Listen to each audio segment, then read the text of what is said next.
this recording. Okay, we are now recording. So today, session 4, can you believe we're already now halfway through and we're on to the rest of the content for the next couple of weeks. Today is executive presence. And as I mentioned to a few who are jumping on early, Janet and I were sort of laughing and saying, oh my gosh, this is such a vast topic, as all of these topics are. There's so much we could share, but we're really focusing on practical information, strategies, tools, techniques, all those sorts of things to really help you to think about executive presence. And at the very end of class, we're going to share some recommended books and resources for you if you want to go deeper. Because very typically, all the people that Janet and I coach at any level, this is an area that they want to work on. And I think that's really smart because we all have polish that we can continue to add to make ourselves more influential, to make ourselves more effective in our roles or in the roles that are yet to come for us in the future. So as you think about executive presence, let's look at this second question here. When you think of someone with the EP, what is it that makes them stand out? Just and type it in the chat box if you like, or you can just take yourself off mute and share it. But just maybe it's just one word or just a couple words to describe. Oh yes, this person I'm thinking of that has great executive presence. What does he or she have? What does she or have? So I'm seeing confidence. Yeah. What else, Janet? What else are you seeing? Looking polished, put together. So some things on appearance, clear preparation, always a positive outlook, very optimistic. Jen says a certain amount of stoicism. Dana's saying, you know, they actually like present in the conversation. Kelsey, they're collaborative and they really care about what others have to say. Eddie's saying they're decisive. People with executive presence are decisive. Gina, they're knowledgeable. Catherine, calm, somewhat diplomatic in their delivery. So lots of really good feedback. Charlie, they have a clear vision, a lot of things about vision and confidence. Yeah, I love it. All the things we want, right? Everything we want, and how we can improve these types of things. And you know, we started our academy together a couple of weeks ago by asking you this question, you know, what is it that makes someone a leader? And I want to challenge your thinking here to just open up your mind a little bit more, to think about the fact that, hey, you know, while I might have the skills to be an effective leader, am I really seen as a true authority on my subject matter? Do people turn to me for my expertise? Well, I have good ideas. Can I present them with confidence and credibility to any audience, no matter if they're on my side when they walk in the room or if they are my cheerleaders, but to be confident presenting to anyone? I might be analytical, but can I make the really difficult decisions that leaders often have to make?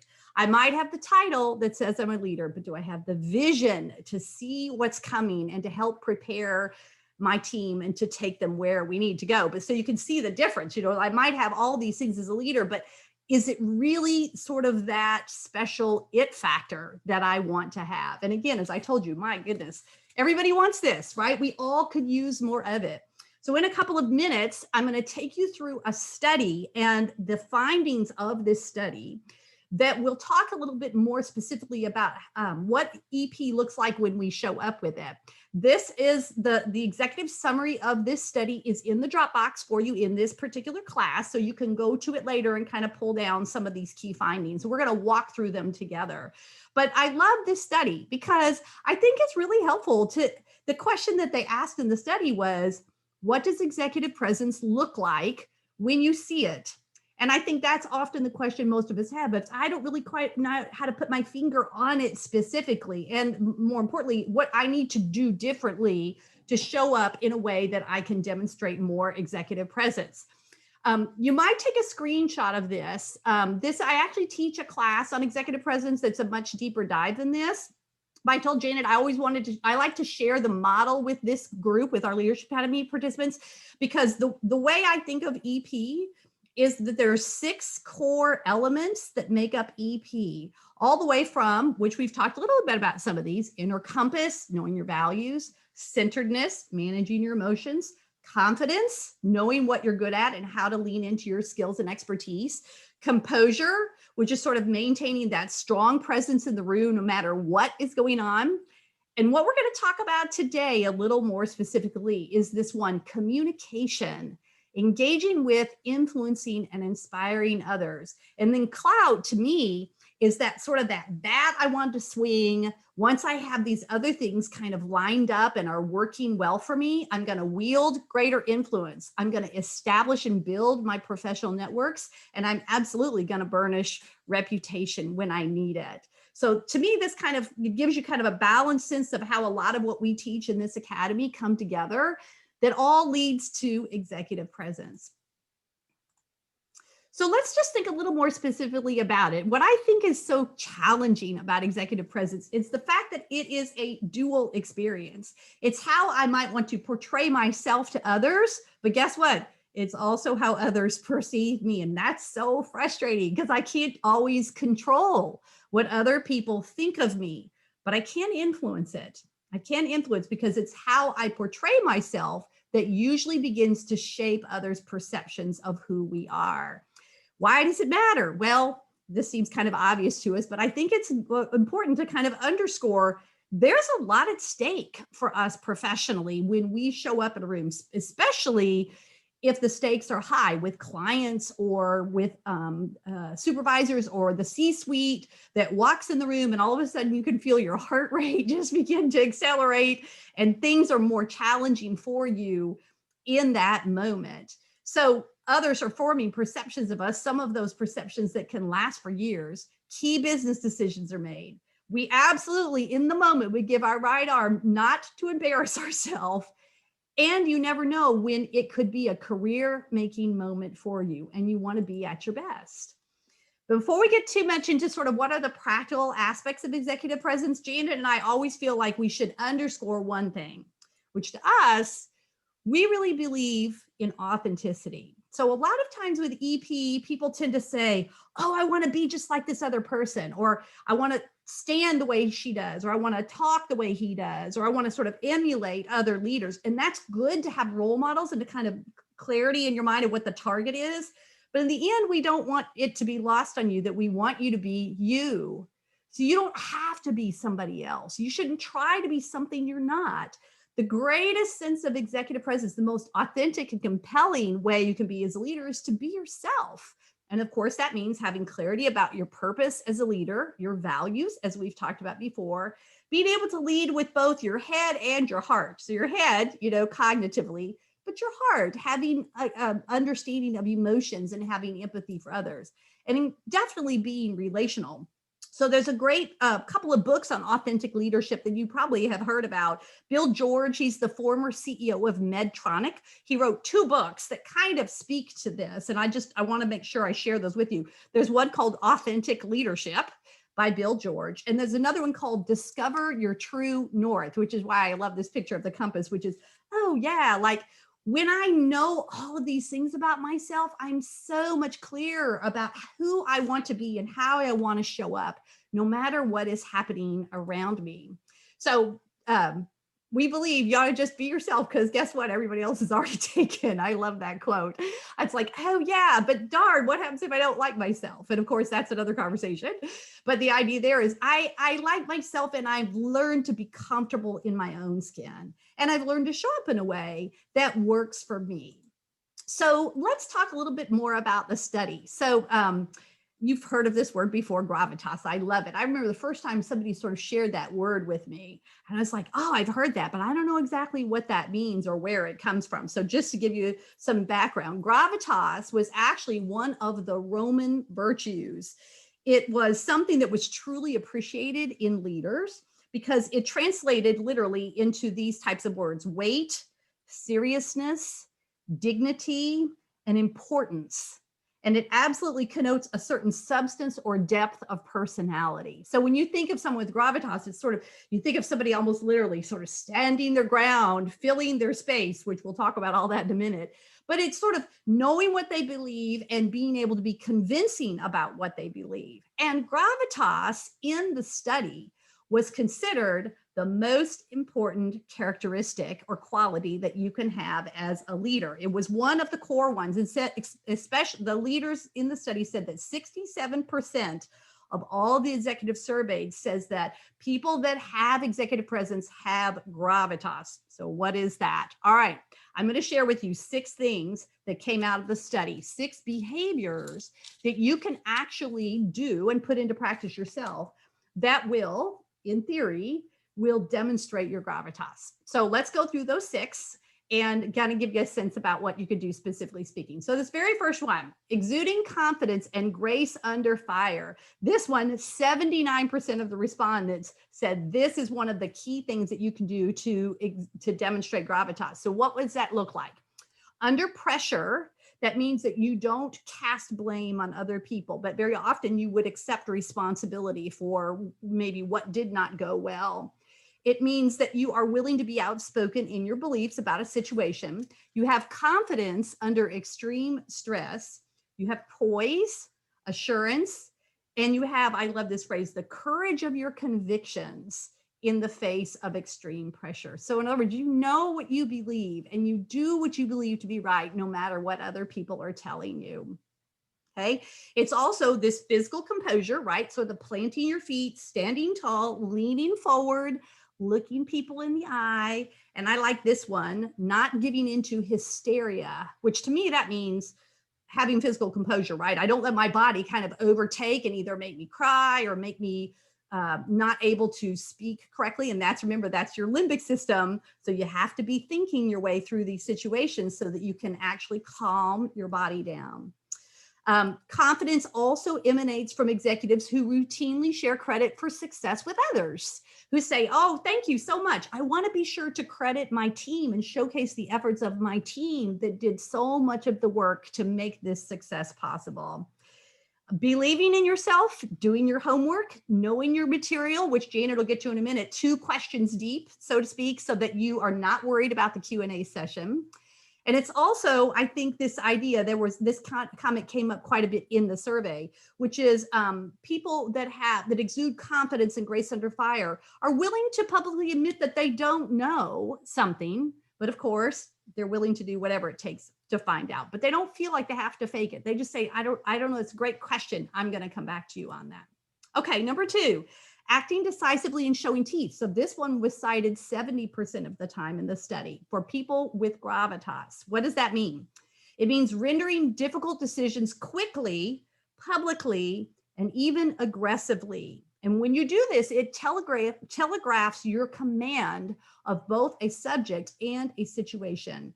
We refer to this as sort of this idea of inner toughness, if you will. And it's the determination to stand your ground and take an unpopular decision if it's needed to do so. And it's also showing teeth, which I always think of that as sort of like if Ruby gets upset every once in a while, you'll see her, show her teeth, which is kind of like, don't mess with me. I might be small and cute. This is my dog I'm talking about, but I'm willing to tell you to back off if I need to in the moment, right? It shows you mean business and you can get the job done.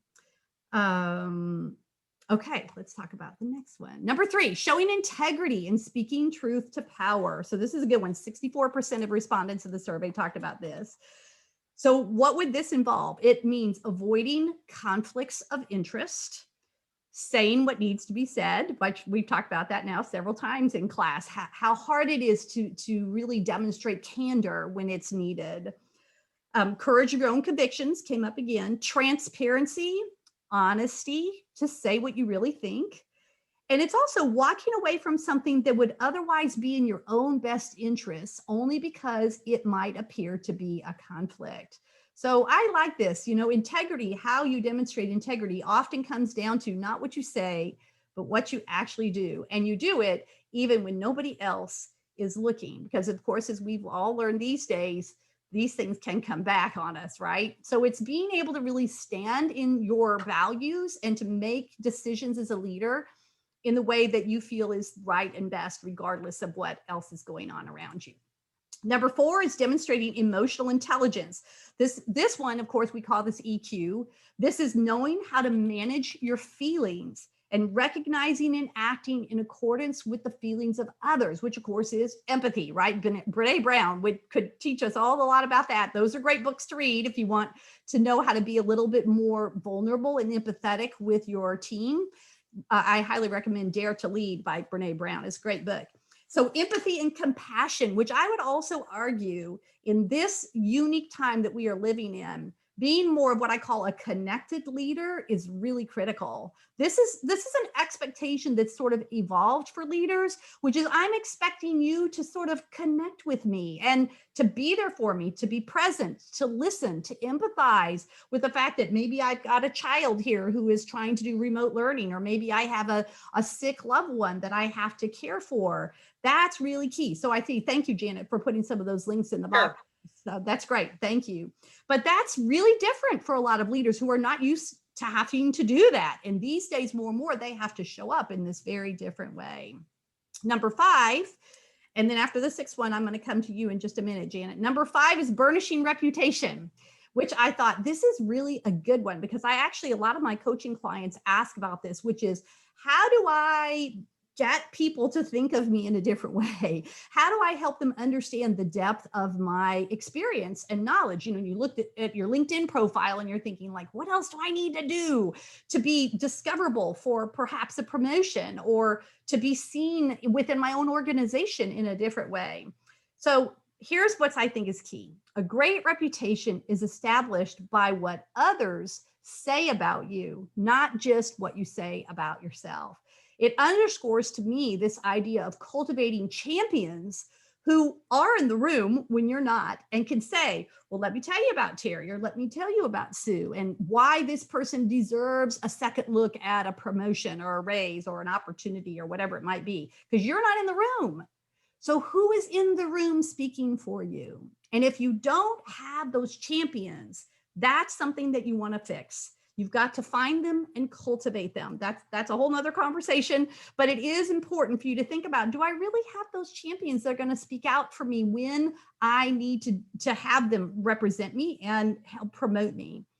And then number 6 is projecting vision, which several of you said in the chat box. Absolutely. This one is cool. It's really important because we all want vision, but here's the difference. Gravitas people have, just like the lady on the screen, vision plus charm.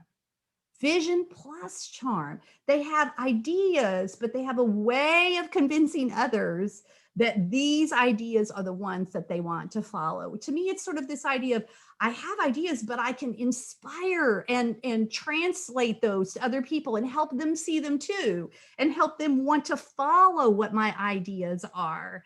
I don't know if those ideas are going to work, but I've got to make sure you're going to follow my lead on it. So that's why you need both vision and charm to really make this one work for you.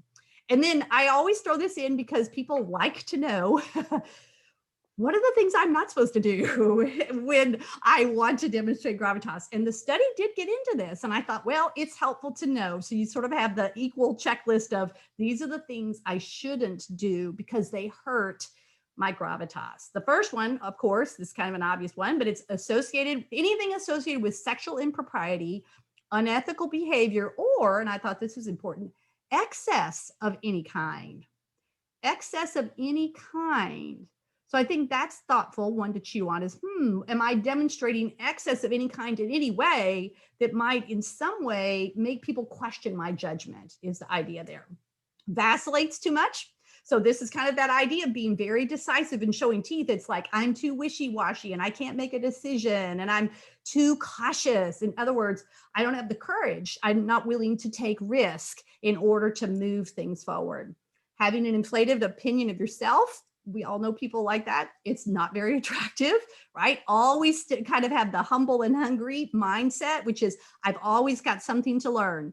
It helps to remind yourself you're always on a leadership journey, right? You're never there. You always have more you can learn and more you can grow.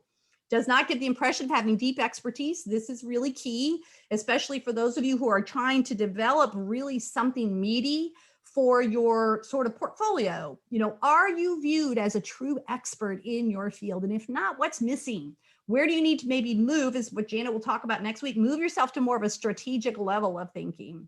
And then lacks impact. Oh my goodness, this is such an important one. You can be really busy doing lots of urgent things, but not focusing on things that are truly impactful and important. And again, that's what we're going to get into next week, but you've got to always ask yourself, am I working on things that are going to demonstrate my impact on the organization? And if not, what needs to change? So I'm not just busy doing tactical work, but I'm truly leading and doing more strategic work. So a couple of things to just chew on and think about and do some self-assessment, like, hey, where am I on this and how could I get better? So with that, I'm going to turn it over to Janet, who is going to take us on into some more practical applications around communication. Thank you, Elise. All right, so I'm a little bit more on the practical side. I always say on this one, Elise takes us to church, inspires us for like what is possible. And I'm kind of going more into like the block and tackle, which is okay, because I think you do need both when it comes to executive presence.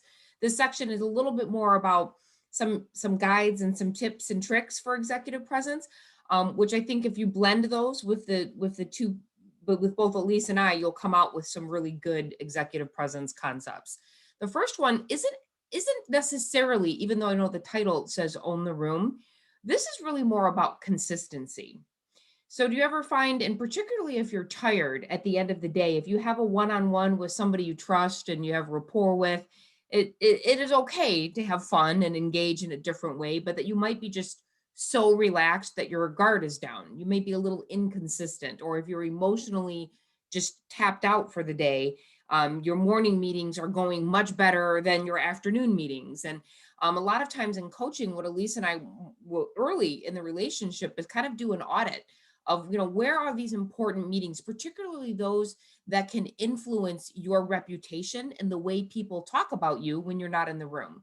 So if it is a, let's say it's a skip level meeting for you, you're not meeting with your direct boss, but your boss's boss, for instance, you might want to schedule that meeting in the morning when you are freshest. Or for some of us, maybe you feel that you do your best work and can be your most confident executive self in the afternoon.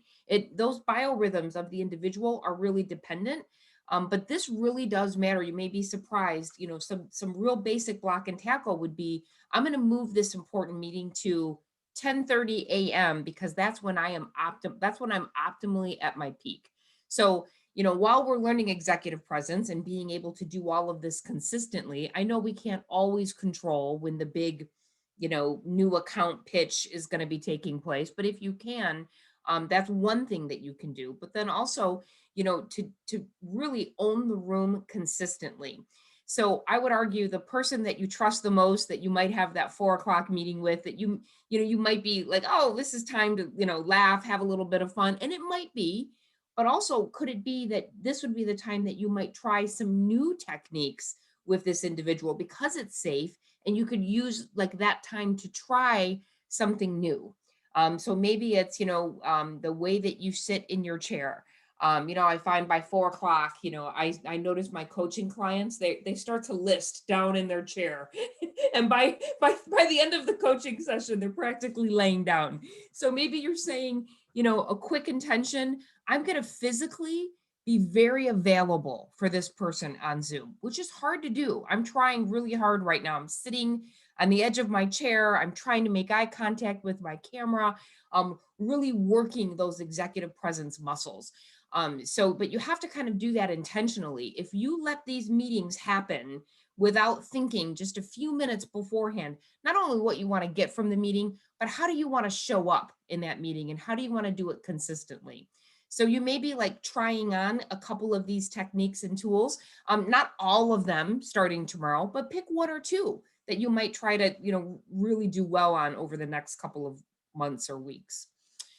And then if you're kind of coming into meetings, particularly those that might make you a little bit anxious or nervous, we all get that, right? Absolutely.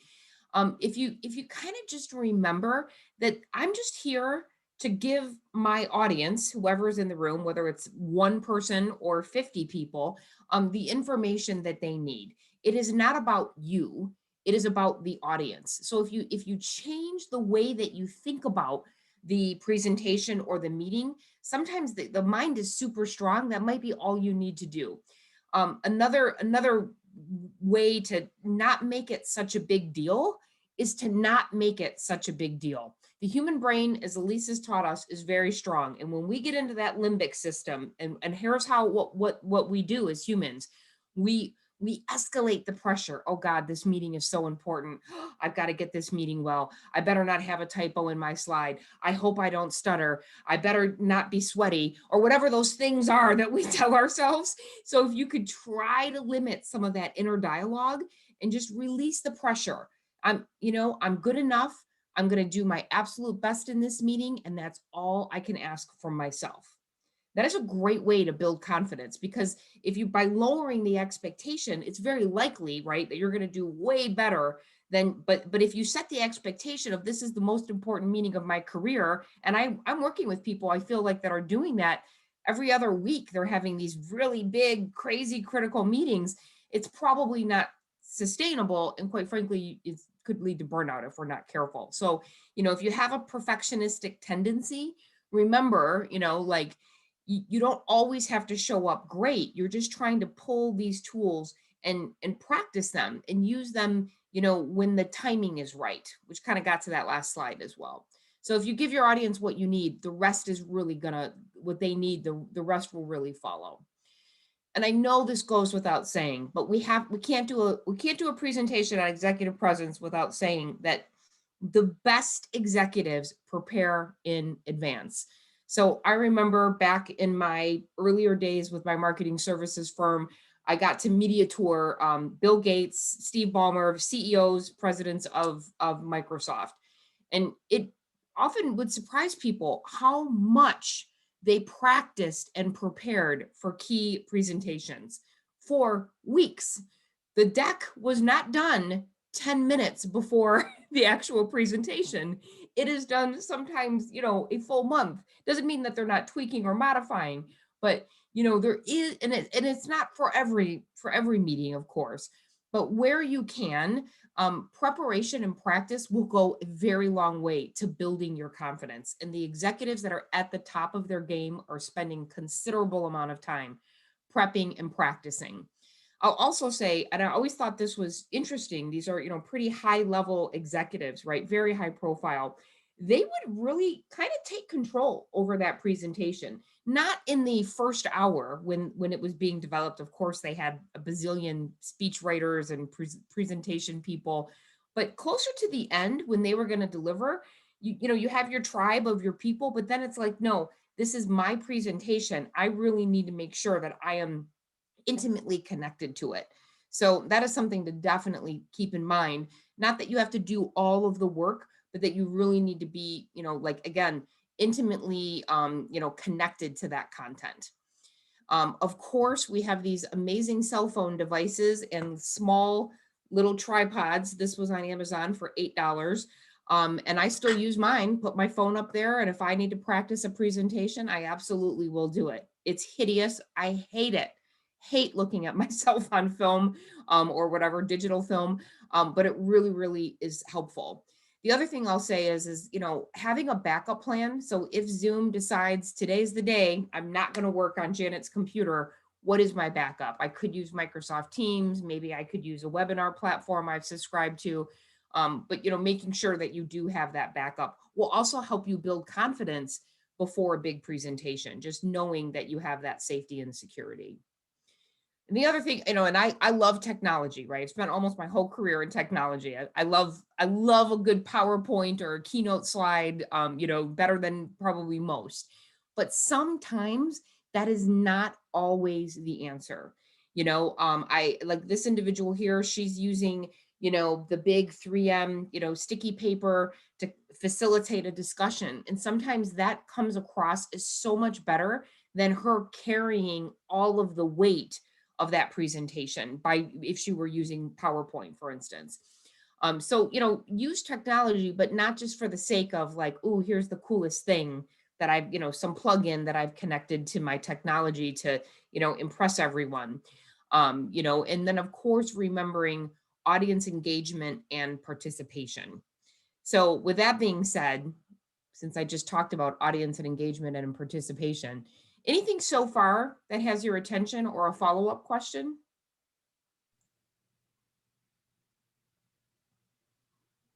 How are we feeling about confidence You know, like, where do we think confidence comes from? Knowing your material and knowing what you're speaking about. Yeah. 100%. So all the time, it's not realistic to say 100. Thank you, Heidi, by the way, for that we're going to know the content inside and out 100% all the time. But where you can control it, and you know what these big bet presentations are, or opportunities for you to really get to know that content is really, really important. So thank you for sharing that. So the other thing that I find that builds confidence, right, is, you know, there's no way. In fact, I used to, you know, bring my team in, like, before we would do a big sales pitch, and I'd say, okay, guys, let's go to the whiteboard. What are all the questions we're going to get? And we would literally write out, okay, oh, they're going to ask about this. They're going to ask about this. Oh, I bet you this would be rude, but I think they're going to ask about this, right? So you kind of, if you can predict what those questions are that you're going to get in advance, it will help you feel way more in control, thereby increasing your confidence. So, you know, if like this woman, maybe she's talking about a piece of software that she selected. It's a subscription, it's rather expensive. So maybe they're saying, well, you know, what was the process by which you selected this software?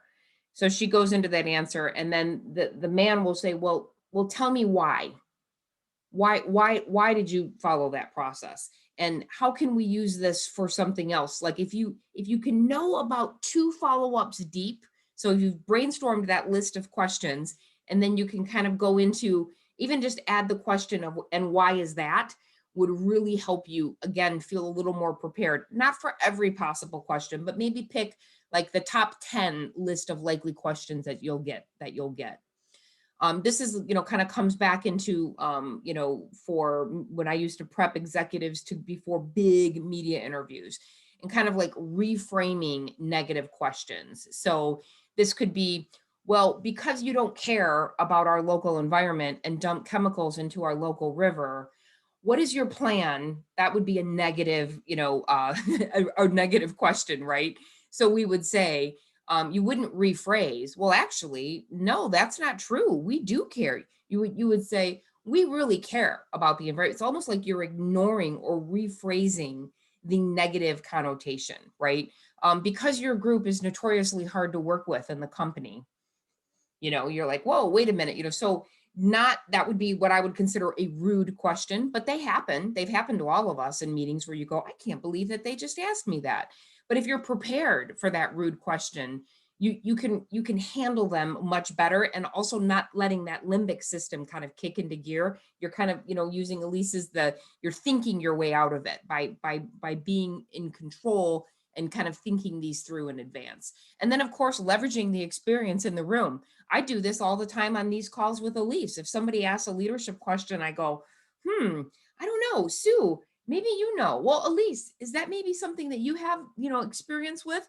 So you kind of flip it onto the audience and let them answer the questions. You'd be very surprised when you release that tension and just ask, gosh, that's a great question. I don't know if I've experienced that exact scenario, but I'm going to open it up to the audience here. Who else has had this happen? That can be very empowering. And again, it almost turns you into a bit of a facilitator, takes the dog and pony off of you and puts it into the room. Great executives know when to use that technique. You can't use it like for every question, but it can be very powerful when you do use it. And then this is for, you know, what I call our nervous talkers. I used to definitely be a nervous talker. I have many performance reviews, probably somewhere printed in my own personal files, where I was told, you know, Janet, you're just talking a little too much in meetings. And in fact, you know, I had a boss say, you know, I want you to wait. And I'd be like, wait, what does that mean? Wait, what does that mean? And he would be, why am I talking? Ask yourself that. And then if you know why, you may speak. I said, okay, I think I can do that. This was very, very early in my career. But sometimes, you know, we often will like, you know, this would be a very good example. The next time you're in a meeting and everyone's going around the room talking, you know, like giving their, you know, what did you like about the meeting? What did you dislike about the meeting? And then you're like, well, I mean, I think it's really what Elise said, that this was a good meeting. So it's like you didn't add anything new to the conversation. Really try, again, great executives are showing up with a unique point of view, So it's also when you are talking to make sure that it's meaningful, and that you're not just kind of a me too on what another person in the room said. And also picking your battles. And so we all work with these people. They probably have maybe a little bit of a lower emotional intelligence. They're not as self-aware because they didn't do the ultimate feedback homework that you all did. You all did that hard work to find out about the ultimate feedback question. They may not know that they're just dominating the room. Some of that is behavioral, like their personality profile, where they just naturally gravitate to dominating the conversation. But if you're that person, it's really being self-aware to say, I'm going to allow others time to speak. And even though I want to pick this battle, I don't agree. Oh, it's bugging me. Sometimes you do speak up, but sometimes you say, you know what, this is going to be better if I just go to this person one-on-one after the meeting. So it's kind of like picking those battles and relaxing a little bit. If you are kind of a dominant profile type, that where you really want to kind of seize every battle. That is definitely not great executive presence. Kind of want you to pick those battles a little bit better. And then also, conversely, so to my counterparts that are not high Ds on the DISC profile or conversation dominators, where they may be a little more passive, a little more in their heads, if you are at a meeting, I used to say this to executives all the time, showing up means speaking up. So if you're in the room, be in the room. Make sure you are contributing where appropriate, but it probably more than once in an hour meeting, particularly in this Zoom environment, where, people are like, I don't know, is Sue bored? Is she sad? Is she just tired? What's going, you know what I mean? Like people are thinking about this talk track, which isn't true. Sue's like, I'm just sitting here. I don't know what you're, no, I'm none of those things. But, we wouldn't know that unless she's really speaking up, right? So just try to remember that as well. And so sometimes that might mean I teach people like little techniques about a Post-it note. If you're on a 90-minute Zoom, keeping track of how many times you've participated or what you've communicated in those meetings can also help. So, Elise definitely talked about posture. I'm a executive producer for TEDx Detroit. I've been coaching executives to give their best TED Talks of their careers for a long time, more than a decade. And I can tell you that body language is critical. It can telegraph either confidence or fear, right? And sometimes our bodies, when we get the shakes or we get sweaty or red, they kind of give us away. So preparation is going to be really important for those executives. But also, if back in the day when maybe some of you have standing desks, but when we used to stand and present, making sure you're standing tall, sitting still. So like you can see the way that I'm sitting on the back of my chair right now, I'm not leaning back at all. In fact, you might be, I don't know if this makes you happy or sad. I'm actually quite uncomfortable when I'm teaching in this class right now. My back is arched. My butt is literally on the end of my chair, because that allows me to be in the moment with you, and to feel like it's more natural, that like we are when we're talking in the room.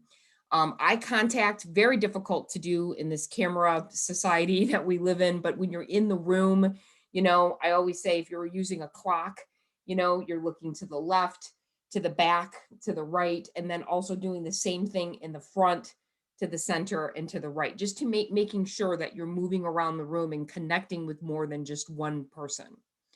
The other thing that I find is super, without being overused, impactful, is silence. Very difficult, but somebody asks a hard question and you just pause. Take it in. Think about that answer. We feel like, oh, I got to reply right away. I got a hard question. If you just sometimes use silence as a technique, it can be very, very powerful. And then of course, how your energy shows on your face. I'm not saying we want to smile all the time, but when you're coming into a call and you haven't been with this group today, smile, say hello. Some executives, they just exude not just confidence, but warmth. and what is the gateway, right? The eyes is the gateway to the soul, they always say. Secondarily is a smile, right? So that nonverbal really, really matters. I gotta ask everybody, let's try a couple of these power poses. So sometimes before a big TEDx event, and we've had, major executives, the CEO of Shinola, like the Detroit watch company, was so nervous. And I remember him at TEDx, he was sweating, hands were shaking. So, he was practicing, and I trained this to a lot of those executives, so everybody stand up. Let's see if we can be the CEO of Shinola. You're very nervous. So if you were to stand up, some things you can do, I apologize, I don't have a ton of room, but if you were to make two fists, plant those feet on the ground, and it's almost like you're like Wonder Woman, or like you're really practicing that power pose. Another one is to fill the space. So this is like, kind of almost picking up a little bit, I don't want to gender bend, but if you were a man, how they say men fill the room, they take over the space. So you're like, I am in control. You could really do Superman. And then this one, getting your hands above your head and just kind of stretching and relaxing before a talk. I have also had executives on the side of the stage literally go into like a Zen karma, sitting and just meditating, right? Whatever works for you, but these power poses, if you are like not feeling in control, there is scientific evidence that shows by just moving your body in this way, leaning forward, putting your hands on the table, doing these kind of power poses is kind of like a fake it till you make it. The body sends to the brain like, oh, wow, you're feeling powerful right now. Even if you're not really believing it, it can really help you gain control back over your prefrontal cortex, and again, get you out of that limbic system. Like Elise does the whole does a whole session on executive presence. We also do a whole one on storytelling, which we can't get to today. But if the other thing that executives miss is sometimes just telling a simple story. Let me tell you a story about a junior account executive at our company.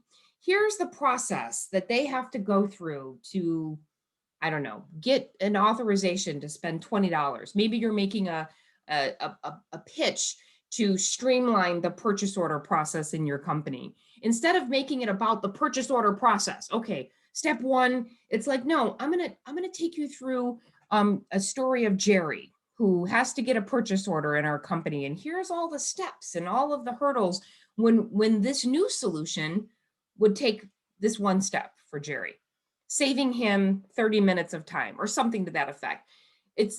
Sometimes we come into the meeting thinking that we're there to just share information and tell them what we know.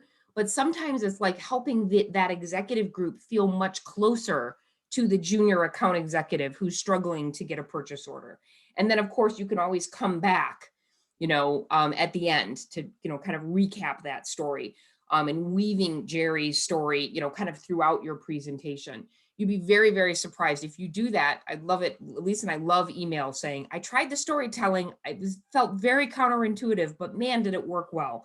And in fact, that has happened to us before. So, really thinking about what is the story, this thing that I'm leading, whatever it is, if it's a purchase order process, a new piece of software, you want to take a client in a different direction than what your company has been doing in the past. You can really help people understand the change that you want to make by getting them there. The other thing is kind of remembering like where the presentation kind of fits. So there are typically, presentations that require much more emotion. So the first being maybe a eulogy. So you would say, like Susie Cream Cheese was a great lady. And you would probably tell a lot of stories about Susie in a eulogy or a toast, more for entertainment, right? But there'd be a lot of stories, versus, as you can kind of see here, we go across this continuum. If you're persuading, it might be a little less. And then content is probably no stories, right? You're just like telling them the facts. So, kind of taking this point a little bit further. Again, the more emotional presentations using the eulogy, so Susie Cream Cheese was a great lady. I remember a time when And then there was this other time, right? That's kind of more of a eulogy. You're really primarily telling stories. As you're kind of going down this continuum, maybe you're doing a team building or a keynote session, you may have a couple of main points and maybe even a few stories per point to kind of, maybe you're trying to drive a huge change in the company, and maybe some data, maybe one evidence point. 33% of all purchase orders take 90 minutes to complete in this company or something. You could fill in one data point. If you're doing primarily more sales or problem solving, it's more main points that you're making that are supported by evidence and maybe a story or two. And you can see here now, if you're doing training, making more main points, less stories, and more evidence. And then finally, if you're just doing a lecture, a peer review, maybe a briefing of some kind, it's almost all main points and evidence. But I think a lot of times we get confused. We think we're coming into the boardroom to do a briefing or something. We're making the main points, but you can see, maybe that's a little bit more here between the yellow and the green. Maybe there might be an opportunity to make this presentation that much more powerful. So hopefully that helps. I'll put an image. People typically like this image, so I'm going to drop this into the Dropbox, a JPEG of this, so you guys can have this, because it really is true. If you start to think about how this could be applied, it really does work in the way in which I have it here. People get these confused all the time. Nobody wants to hear about Susie Cream Cheese at the eulogy with a bunch of data points. I mean, they're going to want to know the stories, right? The woman that she was, it's much more emotive for people than just data. Okay. So we are going to go into breakouts now. So Harmony. I want to hear more about Susie Cream Cheese and the woman that she was. Of course, Susie Cream Cheese is she's my go-to person. I've used her for, Harmony's worked with me for 20 years. I think Susie Cream Cheese has been in my, on my imaginary roster for a long time. Okay. Okay, so we're going to